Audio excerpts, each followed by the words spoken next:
पुणी बोरवेल अघटन गुजरात रे गभीर बोरवेल को खसी पड़ी 18 वर्षर युवती।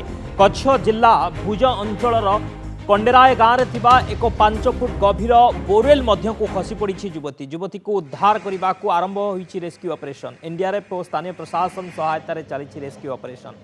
गतकाली अपराह्न 5:30 समय युवती जनक बोरवेल मध्य को खसी पड़ते। खबर पाइबा परे भुज अग्निशम बाहिनी तुरंत पहुंची रेस्क्यू ऑपरेशन आरंभ करथिला। घटनास्थल में 108 आम्बुलांस टीम सह अन्य रेस्क्यू टीम मध्य पहुंची बोरवेल मध्य को कैमेरा पठाई युवती जनक स्थिति जांच करथिले। युवती फसी रही स्थान में ऑक्सीजन पठाइबा उद्यम करा जाउछि।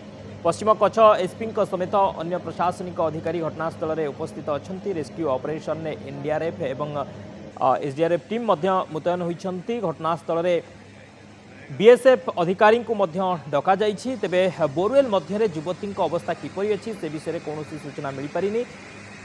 पारिवारिक कलहरु युवती जनक जानी शुणी बोरवेल मध्य को डेई पड़िथिबा संदेह करा जाउछि।